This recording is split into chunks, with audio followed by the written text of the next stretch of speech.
Good evening. We have Sally joins Brickhouse Nelson with us today. Thank you for agreeing to share your story. When were you born and where? I was born in 1783 in what was known then as Red Bank, but later known as Marionville. My father was George Brickhouse and my mother was Mary Belote Brickhouse. When did you marry? I married Southey Nelson on November 17th, 1803. We had 4 daughters, but then Southey died when he was only 31. That was in the December of 1812. He did not have a will, so most everything was sold to pay his expenses and debts. I had to buy back any items I wanted.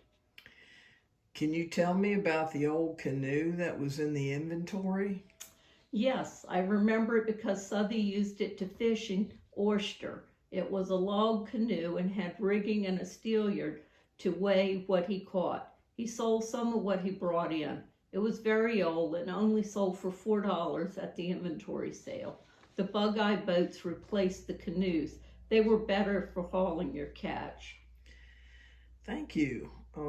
What was life like for you after Southey passed away? I was a widow at 29 with 4 young daughters.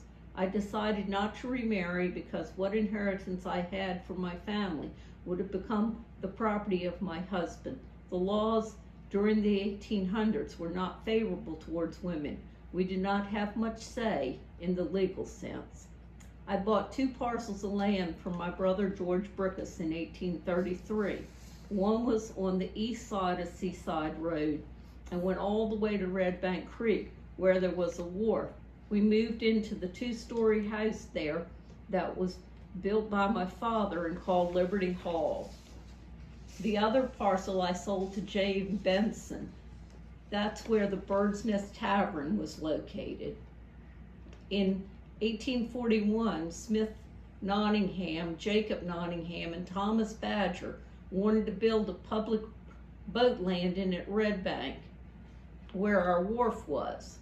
Northampton County condemned 1 acre of my land at the water's edge and paid me $20 to $4 for it, and $108 for damages that would result from the Red Bank Road they would build to access it. It was a legal case in court with a jury. I had an attorney, but the county took my land anyway and gave me very little for it because I was a woman. There was so much shipping of freight by water and trade with the West Indies going on during the 1840s and 50s.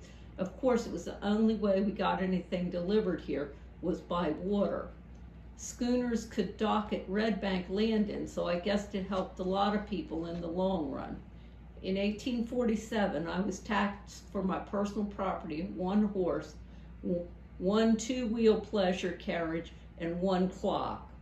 I died at the age of 75 of consumption on March 22nd, 1859, and was buried at Liberty Hall Farm in the family cemetery.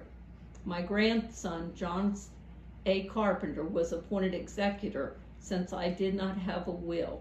The house and the land is still owned by my descendants to this day.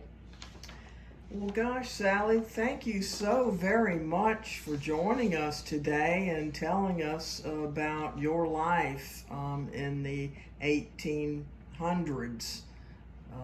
Thank you again. Thank you so much. You're most welcome.